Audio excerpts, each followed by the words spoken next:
Today we're joined by the Vice Mayor, Alderman Walter Burnett, Hall, Fuentes, Ramirez Rosa, Irvin, Rodriguez, Gutierrez, Ramirez, Cruz, Vasquez, Burnett. Did we catch everyone? I think we did. Yes, we got them all. Okay. But we're also joined by our Chief Financial Officer, Joe Jarowski, Corporation Counsel Mayor Richardson Laurie, Chief Operations Officer, John Robertson, Deputy Mayor of Community Safety, Gary Gatewood, Deputy Mayor of Immigrant, Migrant, and Refugee Rights, Beatrice Ponce de Leon. Of course, we all know the great Frank Chapman from CAA PRP, Reverend Pablo Herrera from the Urban Village Church, Antonio Gutierrez from OCAD, and Artemio Arela from ICER. Thank you all for being here today. First, I want to express my administration's strong support for the Welcoming City Ordinance. We intend to follow the law and remain in compliance with the Illinois Trust Act. And more importantly, we intend to stand by and protect Chicago's immigrant communities against threats from ICE. Chicago has always been a welcoming city, both by ordinance and, of course, by the great spirit of Chicago. We have long been a haven for freedom from Eastern European immigrants coming to Chicago for new opportunities during the Industrial Revolution, to black folks coming to the city of Chicago during the Great Migration. In the next 4 years, it's important, more important, in fact, than ever, that Chicago remain a haven for people from around the globe. They have to feel safe, free, and empowered to start their new life in our beloved nation. And let us not forget the incredible contributions of immigrant communities who keep our city running in every facet of our lives.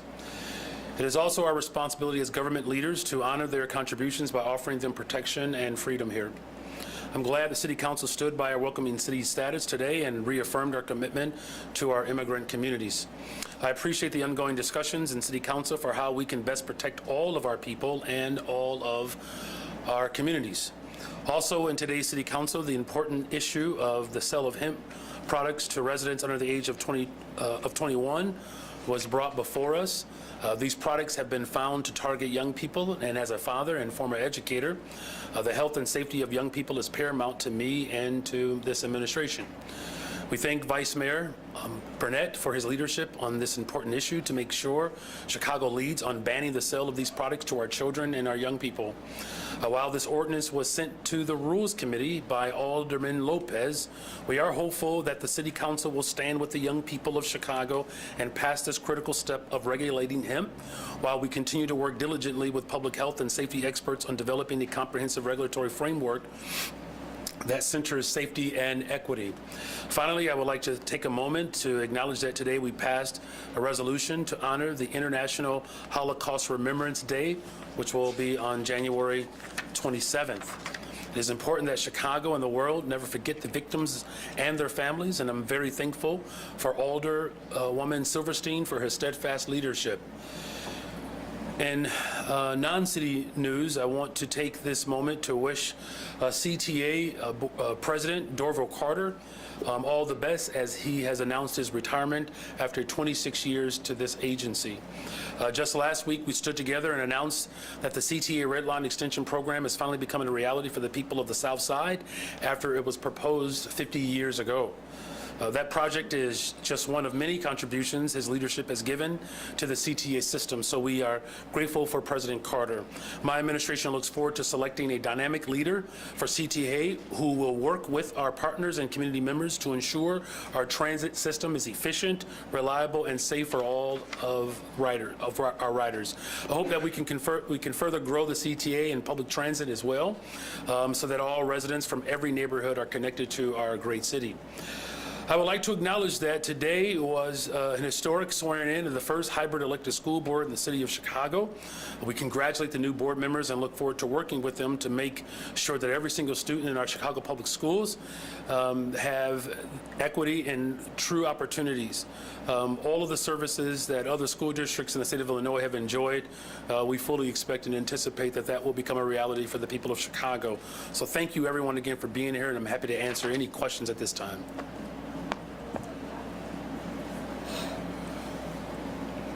As far as the speed limits, do you support the drop in speed limit from 30 to 25 citywide, and what is your concern about the cost as far as the budget?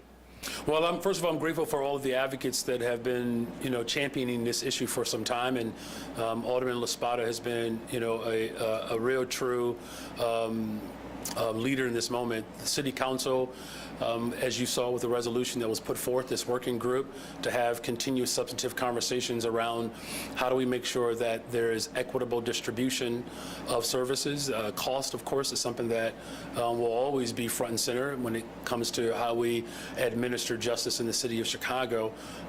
Look, safe, strong streets is what we ultimately want. But again, to the credit of Alderman LaSpada, the recognition of how unfair distribution of policies that have caused some unintended consequence to neighborhoods where there is a disproportionate administering of certain policies that fall in an unequitable way. His commitment to ensure to create a pathway where that does not become the prevailing form of this particular ordinance is one that we all appreciate. Hi, Mayor, back here. Hi. On the Welcoming City Ordinance, I know that you recently sent out guidance to Chicago Public Schools, the Park District, CTA, just giving guidance on how to interact if federal agents should come to any schools, any city buildings. I don't know if you can just quickly go through a few of those recommendations and how the city plans to work to protect students and undocumented immigrants who are in the city in some of these city buildings. Well, look, here's what's really important and critical in this moment is that there's a long history of this city having the status of a welcoming and sanctuary city. Today we honored, of course, the life of Cha-Cha, who had just an incredible love for humanity. And it was through, of course, that collaborative approach that created the Rainbow Coalition that you're seeing on the stage today, and the one that we are still benefiting from, obviously. Look, the guidelines are pretty straightforward and clear. Protecting residents in the city of Chicago is of most importance here. Those guidelines that have been specified are tethered to state and local law, and we're grateful to have strong partners with our police department and all of our city agencies who understand their role in this moment.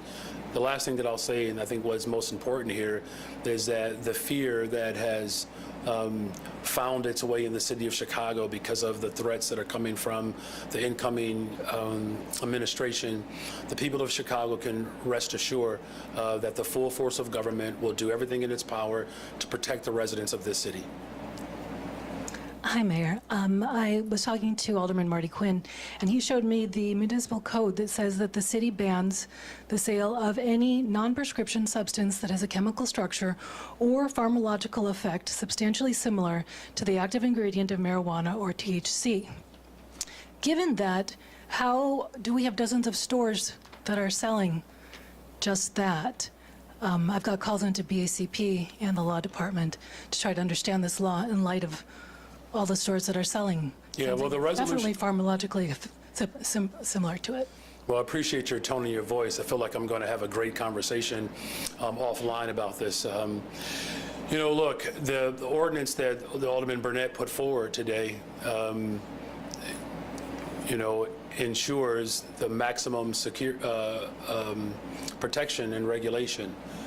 As I've said repeatedly as a father and as a former public school teacher, keeping children safe and young people safe, that is the most important element here. There are some elements within the code that our team will explore and look into to ensure that any entity that is working outside of that ordinance, that there's accountability there. Again, the most important thing here is that we are going to work to make sure that every young person is safe. When I was organizing in Cabrini Green, when I first met Alderman Burnett, and I was doing work at the New City YMCA as a part of the ounce prevention work, which was funded by Diana Rauner. And we know that tobacco sales That's my only reference to the Rounders is Diana.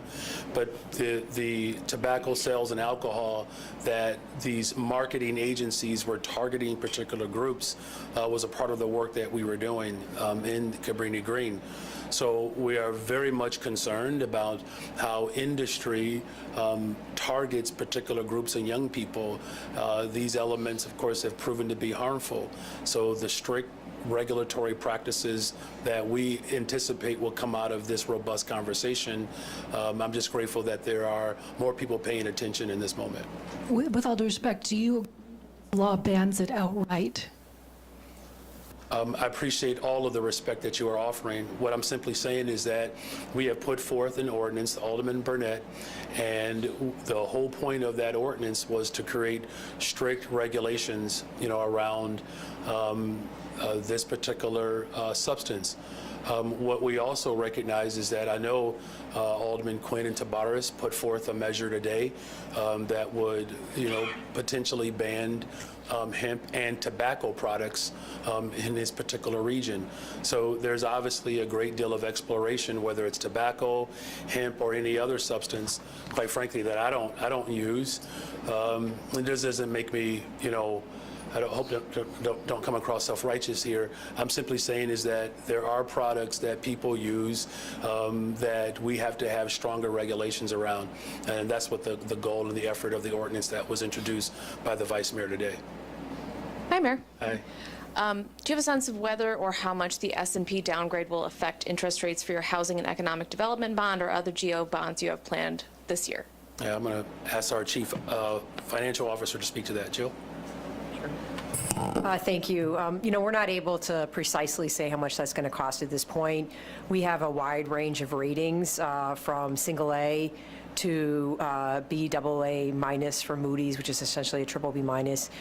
The S&P downgrade puts them at the second to lowest rating that we have. And, while we're very disappointed in that movement and we think that, the city's credit is certainly higher than triple B quality,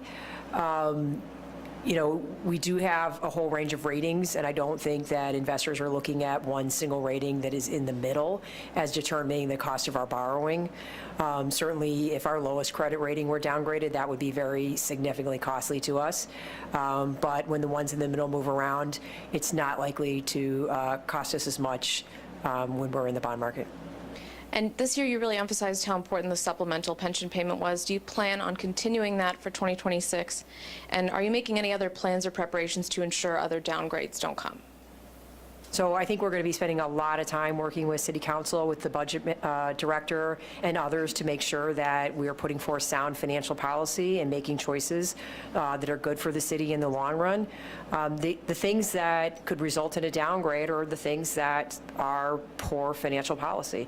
And, we have to weigh living within the means that we have, the taxes and other revenue streams that we create, and the obligations that we have as a city. So we're going to be very focused on continuing to do responsible financial budgeting and, working with alders to ensure that that gets reflected in our 26 budget. Hi, Mayor. Hi. The Chicago's new school board met today, as you know. I wanted to see if you could explain and talk about why we don't have an 11th mayoral appointee yet and what's going on with that process. Yeah, we're going to have one. So, this process, I think is actually a very exciting moment for the city of Chicago.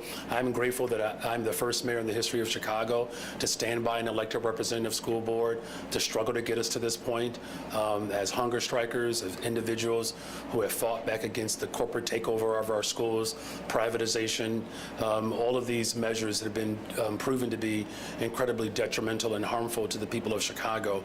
Our process will continue, and when we and we've met with a number of individuals, and when we make our final decision, we'll put forth that person.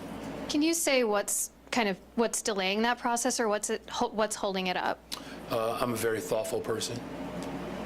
That's your final answer? I think it's important that the people of Chicago recognize that we have to get this right. right? Schools have been closed. We have looming threats now where, there doesn't seem to be a strong commitment that's coming from certain members of our education system that do not see the value of social workers and counselors and smaller class sizes. Here's what's most important here. You have a mayor who believes in education so much in the city of Chicago that I'm willing to send my own children there.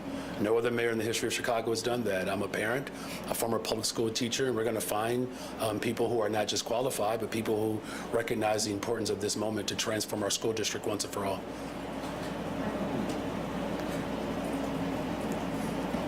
Good afternoon, Mayor. It truly is. Alderman Bill Conway today introduced an ordinance that would give the City Council authority to approve CPS board members. Do you think that the state law allows that, and is there any ground you're willing to cede on that?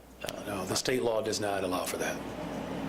And in terms of the working group for the speed limit, are you wanting to see that working group come up with recommendations before a vote comes back on the actual speed limit proposal, or do you want, Alderman Lospada wants to bring that back as soon as possible, he said, but. Well, look, I mean, again, as I said before, we appreciate the work that Alderman Lospada has done, and the whole motivation behind this working group was to demonstrate again how we can collaborate together, as you heard that he spoke very eloquently around ensuring that there is a real equitable lens in which we put forth policy. That's a good thing for the people of Chicago, and I really commend this body.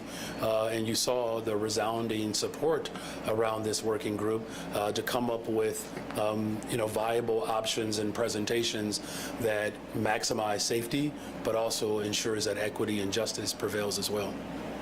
Hi, Mayor. President-elect Trump takes office next week. I wanted to ask you if there's been more discussions about, the potential for the things that he has said he will do on day one, including, mass deportations, the potential for ICE raids. If there's been more discussions from who? Well, within you and, Governor Pritzker, or within the state? Oh, well, yeah, those conversations continue. I mean, you saw today the reaffirming of the Welcoming City Ordinance. This coalition has really led with tremendous conviction, and that's important. I think the entire state of Illinois, we're all on the same page as it relates to protecting residents.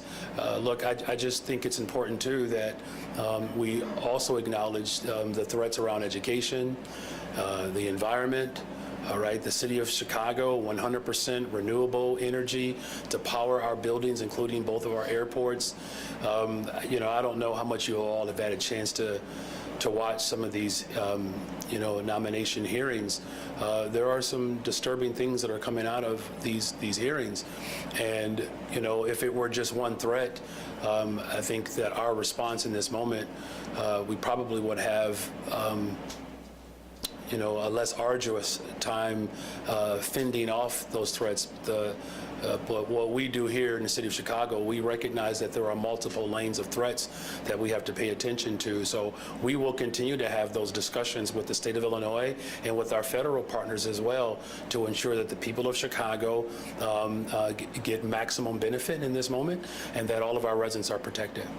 We also understand that you're going to be in D.C. this weekend, but you're not attending the inauguration. Can you talk about what you'll be doing and, how you came to that decision? Yeah, well, which decision, to go to D.C. or not to go to the inauguration? Oh, both of them. Okay. Well, the U.S. Conference of Mayors is a great organization.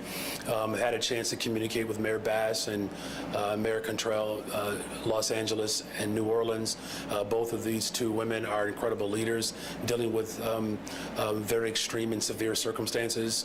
And so there's a company of support, and I've been a part of the U.S. Conference of Mayors from the very beginning.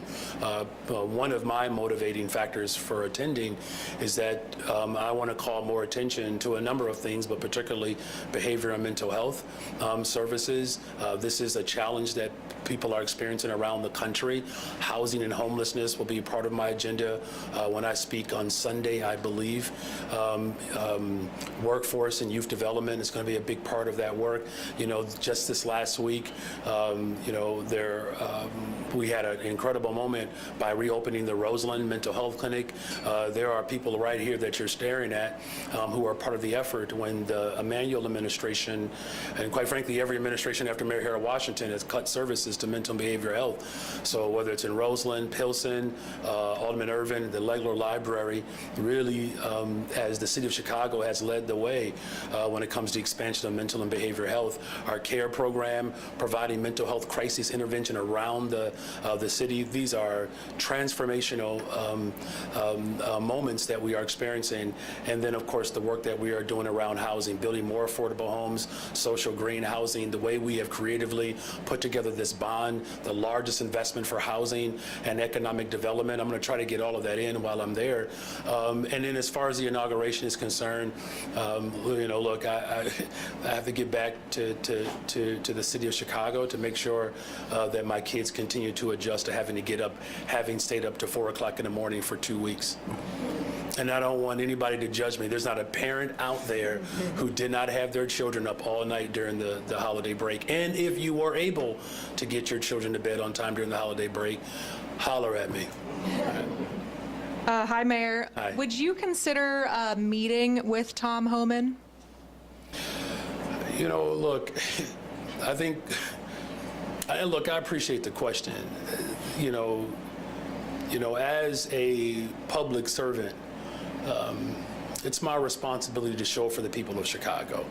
And if there are people who are part of the Trump administration want to have a serious conversation about how we create a better, stronger, safer Chicago, of course, you know, I'm open to those conversations. Look, I'm not, you know, a mean-spirited individual. You know, as we celebrate Dr. King, think about what it was like for him to walk into a room and people called him out of his name. You know, I'm not above that. If Dr. King can sit with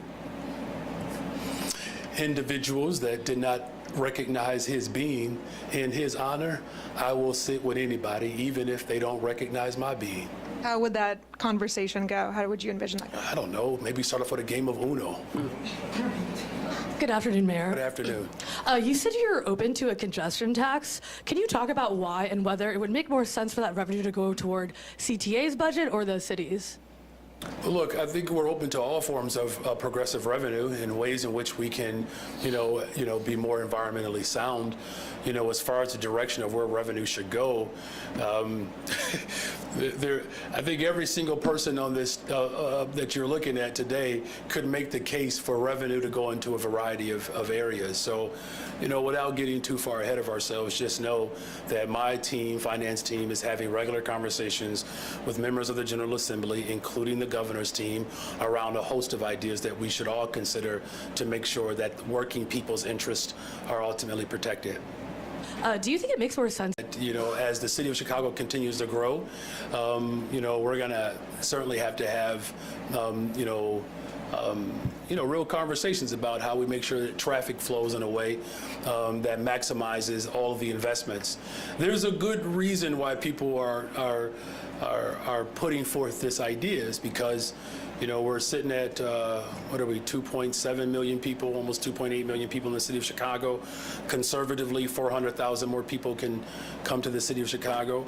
I think that number is more like 700,000. So as we build our stronger public transportation system, we're going to have to, and as we work to have a more cleaner environment, we're going to have real conversations around how we limit congestion, how we generate revenue, and how we build out a green economy. But thank you for that.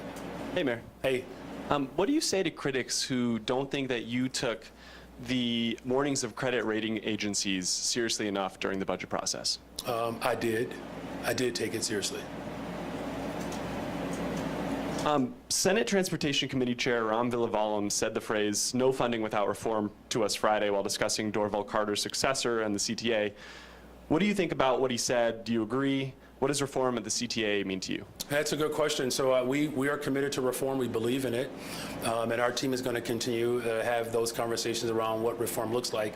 Here's something else, though, that's I think is more important than even that quote, is that CTA has been egregiously underfunded for decades, and everyone knows that.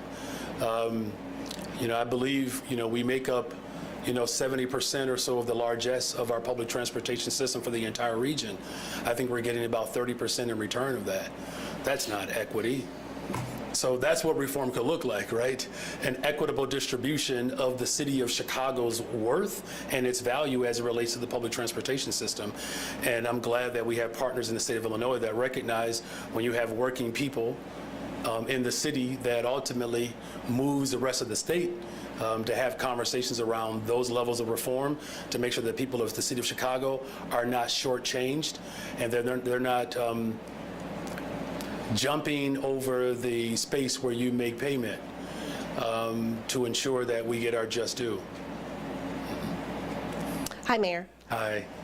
The Tribune had a story today on the migrant situation, and there was a paragraph in there that said your team and the governor's team had been meeting and were most concerned, it seems, about the shelters and that the fact that deportation might happen there, or there might be action there. Can you talk about what you are doing to prepare for that? What does that look like? Well, thank you for the question. And here's the thing that I think we should really celebrate.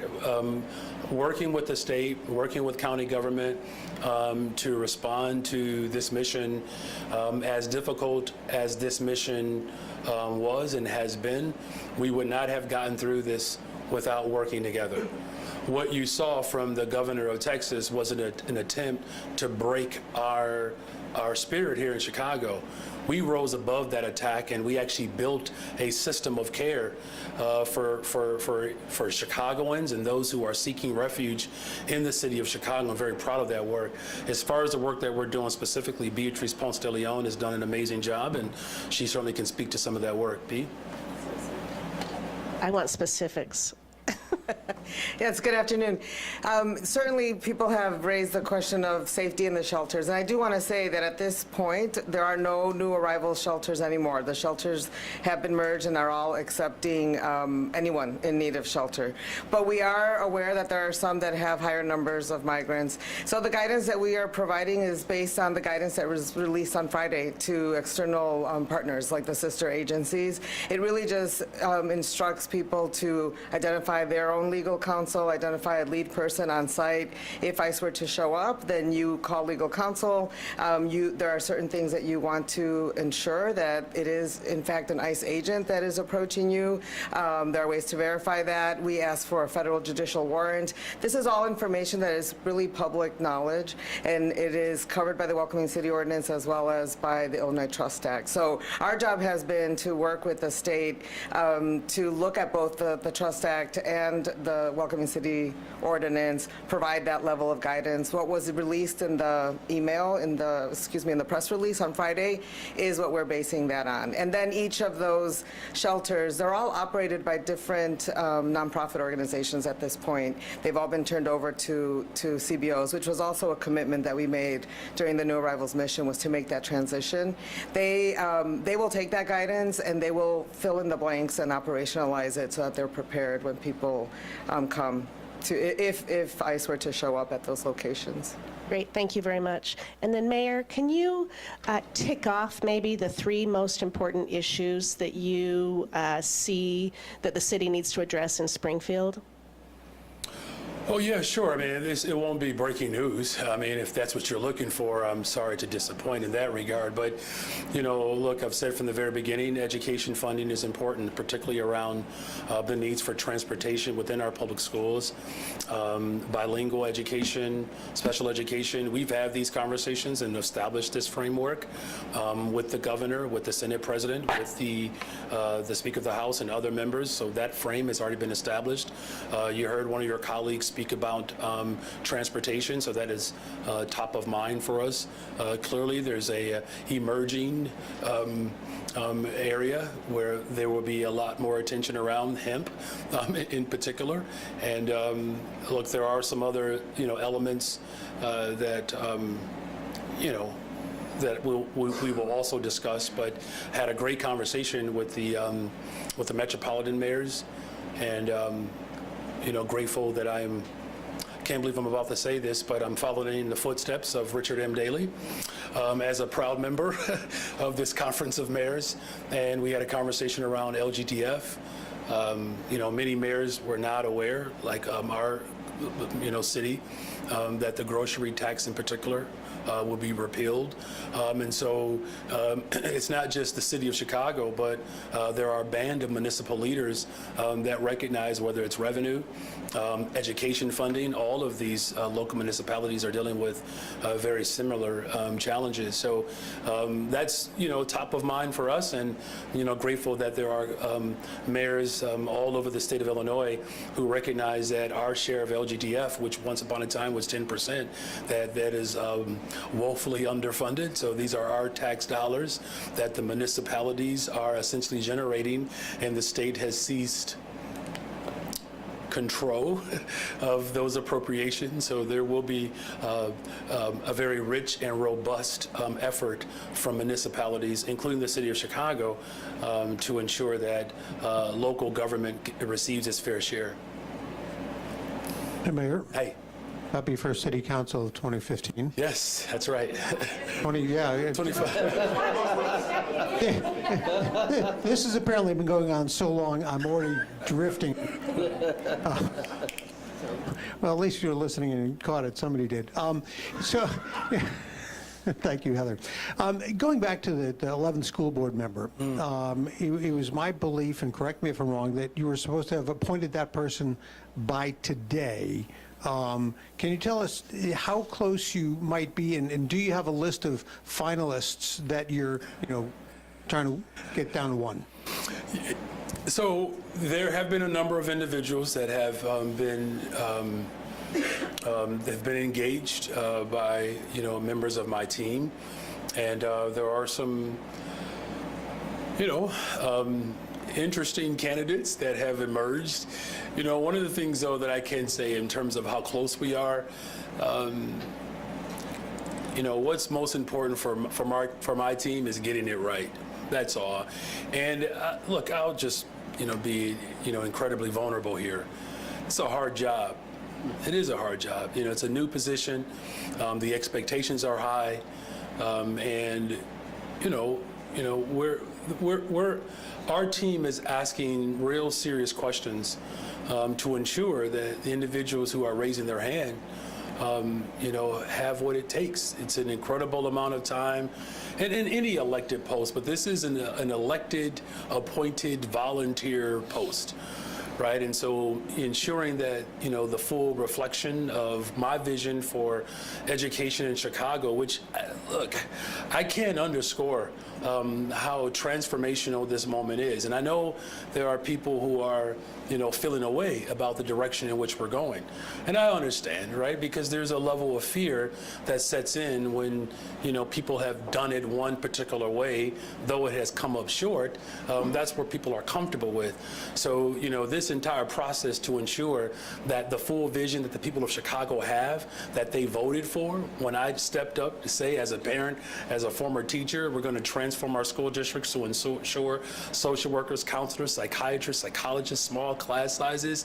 Oh my, right? So that's a heavy responsibility. So we're patient, but we are eagerly anticipating the folks that we are in conversation with, that there will be an emergence, and I will make that recommendation.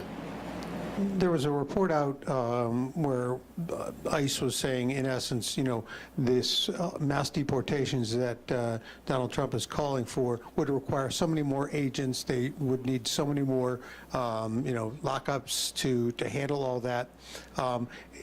Is this, do you think, a lot more bluster than it's actually going to be, or do you think Chicago is really going to be fiercely targeted for deportations? Well, first of all, we take any threat. We take it seriously. And that's why you saw the reaffirming of our commitment to our welcoming city ordinance.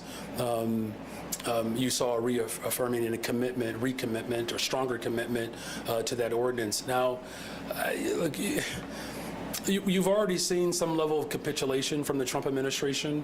At first it was mass deportation, and then there was a very specific sort of categorization around criminals, right? So there's this moving target. Here's what I believe is most important here, is that the Trump administration has an opportunity with the Senate, with the House of Representatives, and the judicial branch of government to actually move policies that can transform people's lives. We do need comprehensive immigration reform policy to actually pass. There's a bipartisan bill that the Senate has already passed that he can move on, whether it's making sure that there are judges who can move asylum cases faster, or workers at the border, to respond to any sort of influx. But I would actually take it one step further. You have families who have been seeking a pathway to not have to hide and to be in the shadows. Families who've been seeking a pathway to come forward. That's what our effort should be about. Today you heard some very profound speeches today of how members of the Jewish community sought refuge and sought asylum and refuge here in our country. The Irish, the Italians, of course, even descendants of slaves as we migrated from the South to find refuge in this beloved city. Our welcoming city is something that has a very robust, storied aspect that we should all celebrate. And so whether or not, the president-elect is taking himself serious enough to carry out, certain aspects of what he has promised, that's one that I won't speculate. But what I can say is that as a city, we are going to work to protect education, protect families who have immigrated here, families who have sought asylum, families who want better affordability. We're going to continue to stand up and lead in this moment because that's what Chicago has been known for. And we are certainly grateful that there is a full company and body of individuals who imbibe what I always call the soul of Chicago. Hi, Mayor. Hi. You mentioned that the president-elect's threats have instituted fear in some Chicagoans. In 2017, we saw a number of undocumented families decline to send their children to school. I've heard concerns that they won't call 911 for fear of being identified as somebody without status here. What do you say to those families who are looking ahead to Monday's inauguration of the president-elect and saying, we may not send our children to school because of the promises to make Chicago, the start of the mass deportation effort? Our job is to make sure that people are protected and safe. That is the top priority of any government. And that's what we're going to do. And the families can be assured that today's display of this broad coalition that beat back an ordinance that, quite frankly, was just stoking the flames of fear. And so we're already off to a stronger start than where we were, 8 years ago. So look, we take our responsibility seriously in this moment. That's why every single agency, the police department, our parks, our schools, having conversations with the faith community, the incredible organizers that are here. Some of these organizers have been on the ground fighting for justice to protect families for a very long time. There's only one other person here who's been up in this work longer than Walter Burnett, and that's Frank Chapman. So we brought Frank here to make Walter feel a little younger today. So we're very much committed. And so look, in all seriousness, we're acknowledging that fear because we know it's real. That's why we're all dedicated to ensure that families are protected.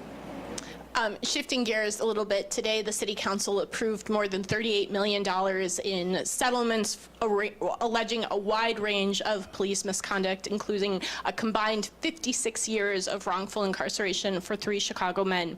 I've asked you this question, I don't know, a half a dozen times, and I apologize. But when people see the headlines that I'm writing and that my colleagues are writing, how can they trust the Chicago Police Department that this sort of misconduct isn't continuing to occur? The relationship between law enforcement and the people of Chicago, and particularly the Black and brown community, has been frayed and has been broken under my leadership. And I appointed Superintendent Snelling with the sole purpose of building constitutional policing. And many of the new officers he has trained over the years. Look, this is not an excuse, but some of these cases that were settled today, occurred in 1992. One of them in particular. These wrongful convictions, predate, for the most part, all of us. Alderman Burnett was elected in '95, right? So some of these were here before one of the most senior members. And I say that with a great deal of humility. The fact that, Alderman Burnett has been serving as long as he has, and we are settling cases that predate his seniorship, really speaks to where we were a generation ago. Now, look, have we eliminated all acts of bias and prejudice within our institutions, whether it's our education system, whether it's our healthcare system or police system? No, we have not. Is that the work that we're all committed to doing? Yes. And so I think to your question about, when people read the headlines, again, not an excuse, but this stuff predates us. I was a sophomore, a freshman in high school. My Director-in-Chief of External and Internal Affairs was like 2, maybe. How old were you? She wasn't even born. Yeah. I mean, I'm just, for real, right? I mean, we've come a long way as a city. Jesus Christ, how old are you? So, yeah, I mean, I just, the hope is that people recognize that we have put forth real, a real concerted effort to build those relationships, restore those relationships, and then unfortunately respond to just decades of oppressive regimes that cause real tremendous harm. Your Honor. Yes, sir. I understand if it's a scheduling conflict for the inauguration, but if you need tickets or Uno cards, or I might know a guy. That wasn't a question, so you don't have to respond. But you said you're willing to speak with anyone at the federal level who's willing to make Chicago a better, stronger, safer place. I'd venture to say that maybe the definitions of those words are where the contention might arise. Is that something you'd be willing to compromise on if they had different definitions of the words better, stronger, and safer? Yeah, that's a fair question. Look, there are differences on better, stronger, safer, right? There are differences. Here's where I do believe that there are opportunities. We spoke of this earlier. I know one of your colleagues asked, a question about how we are rated. Our investment for economic development, our goal is to build more affordable homes. We're going to do that. We're going to create more entrepreneurs. We're going to grow businesses. These are things that, when we talk about having an economy that is better and stronger, that ultimately creates safer communities, those are opportunities for us to have real substantive dialogue around how those investments can grow and expand in our cities. The gap between black and white families in terms of earnings, it's abysmal and embarrassing. White and brown families, for every $1 a brown family in the city of Chicago earns 8 cents. For every $1 a white family earns in Chicago, a black family earns 1 cent. 1 cent. When you think about the accumulation of wealth, the median sort of accumulation of wealth for black families in Chicago has reached $0. Do you understand how discouraging it is every single day to wake up to barely break even? Reminds me of, a song from The Wiz, you can't win, you can't get out the game, right? And that's essentially what too many black families have experienced. You get up every single day, you work hard, you're looking to pass generational wealth, and in your best effort, you hope that you can reach zero. That if you can come out of the situation not owing anybody, that is considered a good day. We have put forth an effort in the city of Chicago and with the help of the Black Caucus, calling for reparations. The president-elect, we have a sit down, have a conversation, over any game, Connect Four, Uno, whatever. We could talk about reparations and building economic development within our communities and creating a pathway to sustainability through home ownership. You saw last week, we were pounding for the federal government to respond to the floods that we had in 2023. We brought $432 million back to the west side of Chicago and for parts of the south side who experienced flooding to have their homes restored. We worked hard, even when people didn't know that we were working hard. Probably, anyhow, there are opportunities to have real conversations around what investment means and what better, stronger, safer means in Chicago, the last thing that I'll say to that is this. You got to trust the people who live in the city. You know, you can't come in here and impose. I think imposition in this moment is the wrong way to lead, and that's what we have worked to do, is in a collaborative way to ensure that every single voice is heard. So, you know, I'm going to remain optimistic about our opportunities at the state level, at the federal level, and hope that others recognize that as mayor, I have demonstrated a commitment to invest in people. That's how you build better, stronger, safer. And at least we have some agreement and some consensus around investing in people translates into better, stronger, and safer, then we're off to a good start. Seems like a Kerplunk guy to me. Or not sorry, though. I don't think he'd play sorry. But if you were playing Uno with Tom Homan, what? Stacks. Stacks. Pogs. Stacks. Stacks. What? Yes. How would you? What would you describe him? How would you speak to him about the legacy of Cha-Cha Jimenez?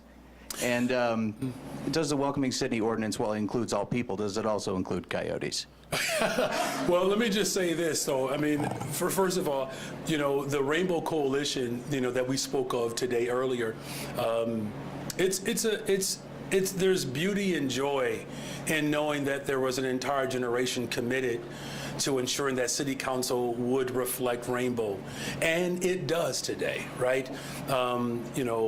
You know, a substantial expansion of people of color and the Asian American, LGBTQ community is represented. I mean, it's a remarkable testament to how important it is to remain committed to justice, even when you are met with overwhelming opposition. There was some discussion and debate today about, you know, how we should engage with one another. I actually think it's actually quite apropos that at a time in which we are experiencing some of the most visceral resistance to progressive policies, that people have shown themselves to not just be reticent, but resistant to the very ideal in which we are standing on today.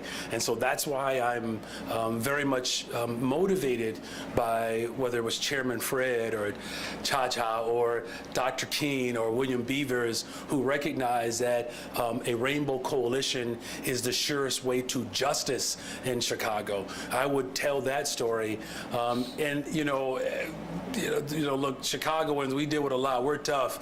You know, it's one thing when you have to, you know, prepare for cold weather. It's another thing when you have to look out for coyotes. So, to me, it's just like with everything else that I've experienced as mayor of the city of Chicago, whether it's wildfires and smoke coming in from Canada or what is this called? The caseta, what are you trying to say? Cicadas, thank you. Or coyotes, we're responding to everything. But stay safe out there, you all. Cicadas last came in 2015.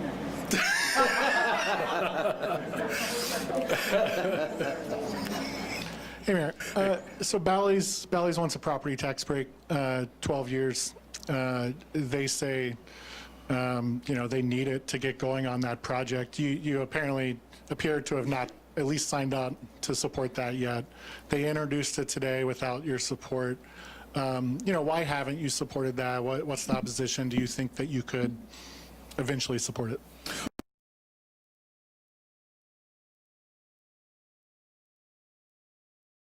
Vibrancy of this project is one, that we're, again, hopeful will generate the type of economic growth that the city will continue to support the economic growth that we are experiencing. That particular incentive was not a part of the, initial agreement. But Mary Richardson-Laurie, would you like to expound on that? Mary Richardson-Laurie, Corporation Counsel.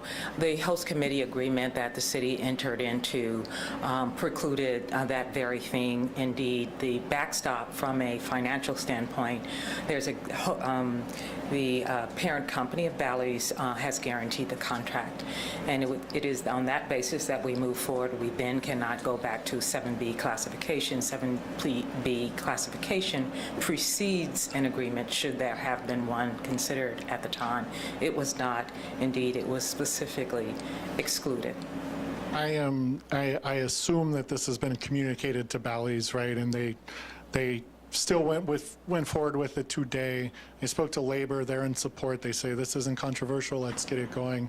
Are you fearful that even despite your opposition, despite what you're saying now, that this is still going to move through the city council? We are obligated to operate within the bounds of the host committee agreement, and they are as well. We anticipate all parties to honor said agreement. Thank you. Thank you, Mary. Thank you for that question. Mayor Johnson, we see in LA how an incompetent mayor can burn a city to the ground. A lot of Chicagoans are telling me that they fear that you're burning Chicago to the ground financially, and the S&P downgrade is proof of that. You say that you're surrounded by the greatest financial minds in the country, yet your vice mayor, who's standing right next to you, Alderman Burnett, is a convicted bank robber. To add insult to injury. Sir, I need you to ask your question, please. Yeah, I will. I know you don't like my questions, No, but it's not to that I answer don't like your question. question, Just ask the question, and let's try to avoid Right.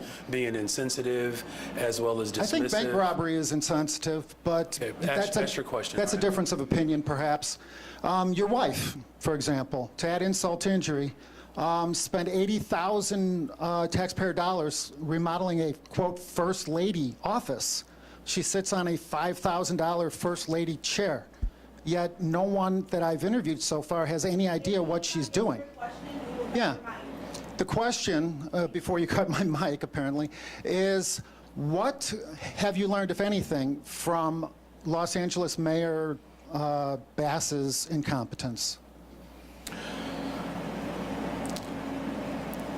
You know, as we work to bring the city of Chicago together and our country together, it's important that we stand in support of the families that have experienced loss in Los Angeles, the horrific terrorist attack that happened in New Orleans.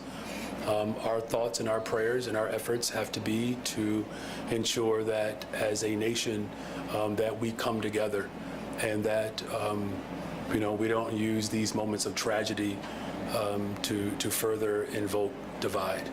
You said that you're sending Alderman Burnett on a city travel mission. Can I ask what that mission is, where it is, how much it's going to cost the people of Chicago, and what is the presumed benefit of this travel mission? Yeah, the mission is to build a better, stronger, safer Chicago and to invest in people. But where is Alderman Burnett going? And yeah, well, I'm just wondering, I mean, can we know where he's going and how much this is costing Chicago? You're not allowed to know.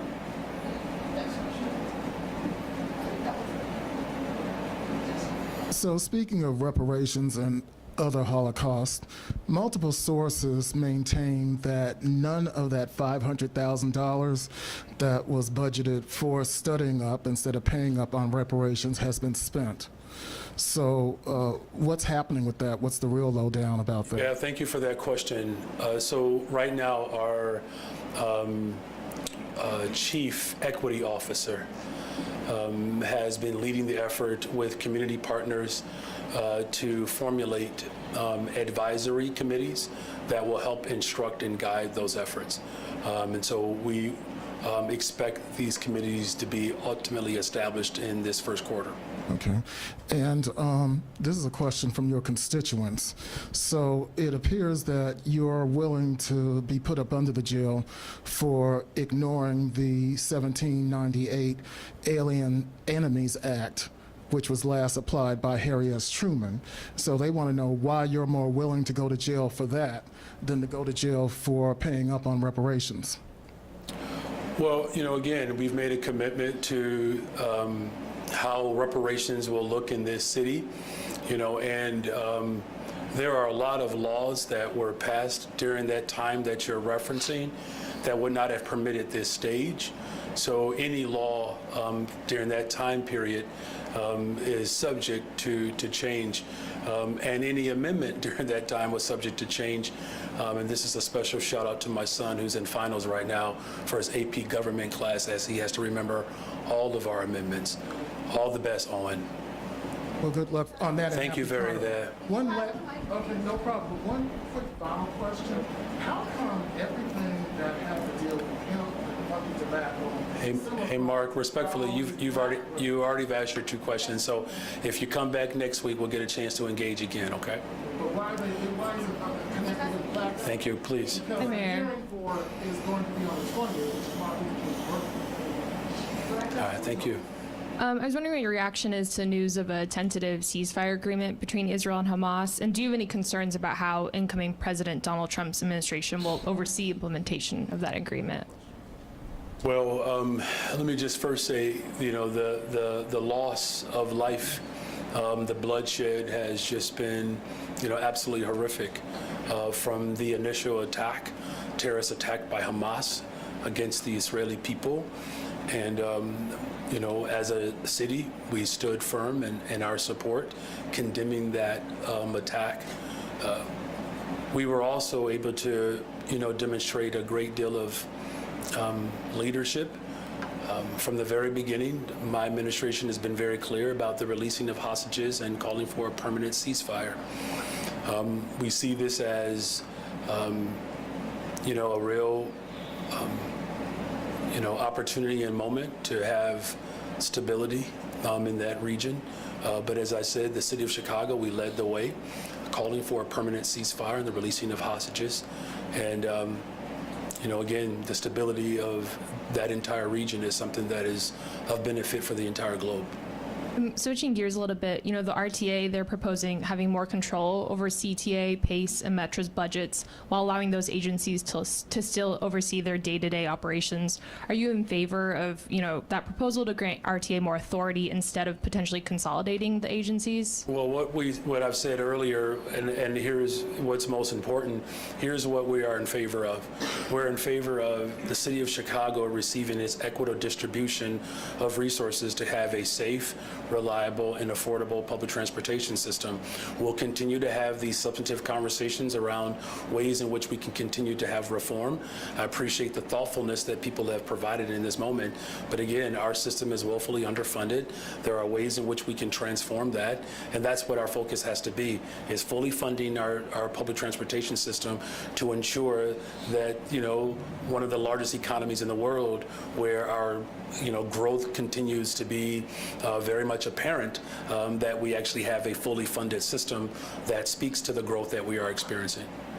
Hi, Mayor. And I just will say hi, I'm sorry, too. Again, the $1.97 billion that we secured for the Red Line extension is proof positive that the people of Chicago, and under my administration, as we have seen growth in our hiring in our transportation system, and I'm grateful to the ATU Local 241, ATU Local 308. These are the workers, the bus operators, the train operators, the flaggers, all of these individuals that allow for our system to work the way it does, that fully funding our system creates more opportunities to not just have a better transportation system, but to have a workforce that allows for more economic growth. Hey there. Hey. Alderman Lopez held a press conference this week sharing a proposal for a new gunshot detection technology pilot in his ward. Is there any possibility that such a pilot could actually happen? Well, let me just first of all say that, I'm very proud of the work that we have done over the course of these first 20 months in office to build stronger, safer communities, better, stronger, safer communities. A lot of work to be done, but we are trending in the right direction.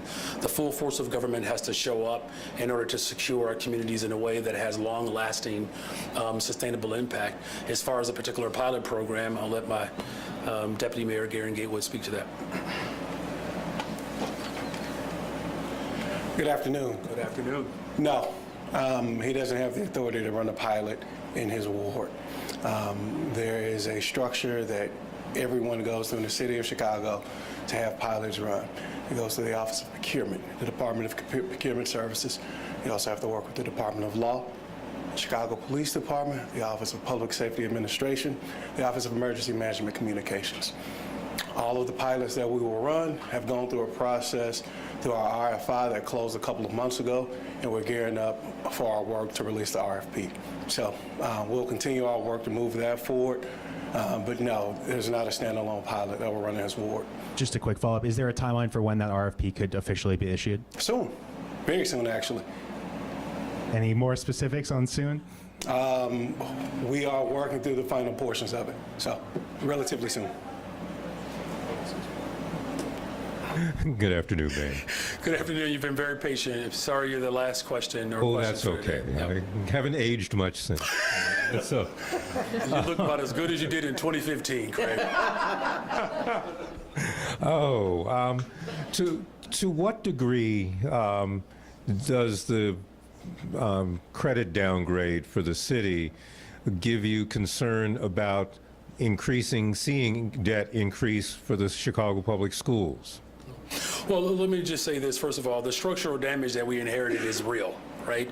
And so we put forth provisions and measures to respond to the structural damage, right? And that primarily is a result of just, the lack of regard for securing our retirement. What proposal we put forward and what we were able to do in this budget, the anticipated savings conservatively over the next 5 years, we're talking $3 billion roughly, right, Jill? I just want to answer the question directly. The amount of debt that CPS has is not reflected in the city's budget rating. Understood. But there's still a connection. Sure. The CPS is, some of the rating agencies have put them also on credit watch. And the reasons that they have cited have been that the budget that CPS passed in the summer did not reflect their full costs, including that it did not have any amounts included for increased teacher compensation while the collective bargaining agreement was expired and is under negotiations. So, they're under credit watch for the reasons that the rating agencies have outlined, which are related to their own budget. The downgrade for the city was, if you look at the report, and hopefully people have had a chance to look at it, while we disagree with it, the points that were made by S&P, what they are concerned about at the city is that the property, there was a larger amount of one-time measures used in the budget than they were comfortable with. And, the proposal that the mayor put forward in the budget had significantly less one-time measures than what was ultimately passed. So we did see an increase to it. That is accurate. They also noted that the acrimonious process was a consideration, and they view the fact that the property tax was not passed as giving the city less options going forward. So there's very specific things that happened through our budget process that they were targeted on in citing their downgrade. Again, we don't agree that we should be at that rating level, but those are the reasons that they cited, and they are really separate and distinct about the process that we went through and ultimately the tax package that was passed as part of the budget. Thank you. And then And I will just say one other note, too, about the CPS budget. It is highly unusual and not best practice for a budget to be put forth that doesn't consider the costs of labor and pensions. There is no other executive that I'm aware of in the state of Illinois, whether it's at the state level, the county level, or even my position, that passed and approved a budget. And this is what came directly from the CEO, that did not consider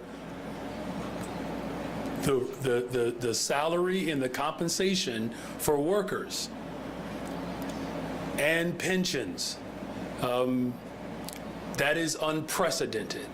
In fact, we do know that the largest portion of any budget ultimately comes down to salary and benefit. To put forth a budget without that consideration is not only inconsiderate, but it is irresponsible.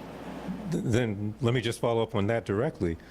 How confident are you that, given the configuration of the negotiations and everything else, that the CPS is going to be effective in coming to some kind of agreement anytime soon? Here's where there's alignment, and thank you for this final question of the hour. We'll be signing off here soon until next time. there is something that is quite powerful that I just want to lift up. You have Board of Education members. You have folks in our labor partners, as well as the mayor's office, all aligned around what children and families need in this city. And there's one individual that has decided that, against the wishes of the people of Chicago, that they're going to work to disrupt what has been an alignment that the people of Chicago have wanted for a very long time. Never got it, and finally have it. To put forth a budget. I don't even know how you call it a budget if you don't consider salaries and benefits. That's not a budget. That's a piece of paper that's perhaps wishful at best. And so, you know, my confidence is in the people of Chicago. I put forth the vision calling for social workers, counselors, smaller class sizes. That's what parents want. Ensuring that we have extracurricular activities. That's what parents want. Making sure that we have libraries and librarians. That's what parents want. You know how I know they want it? Because they voted for me. Because that's what I said I was going to deliver. And so any one individual that believes that they can stand in the way of the wishes of the people of this city, you have to question their motivation, quite frankly, and really who's behind them, right? Because remember, it was efforts of closing schools and privatization, laying people off, calling for furloughs. Those were the failed policies that caused protests that allowed for people like Byron Sigcho Lopez, Jeanette Taylor, Brandon Johnson, the Board of Education to be elected. That was the impetus behind that. And now all of a sudden you have an individual that believes it is their right to stand in the way of the wishes of the people without putting forth a responsible budget that includes wages and benefits, where most government budgets, that's about 87% of the overall budget. To do that is derelict of duty, is irresponsible, and it has certainly remnants of an old time that we can't go back towards. So, you know, the people of Chicago and the will of the people, I believe, will continue to elevate its voice and know that I was elected to fight for the entire city of Chicago. I was not elected to score a weak, sorry, pathetic political point to prove your superiority. This is about the interests of all of Chicago. And so we're looking forward to that work, and we're grateful again. Congratulations to the city of Chicago for its elected representative school board, and it's a good day for Chicago. God bless you all, and let's go play Uno. All right? Good no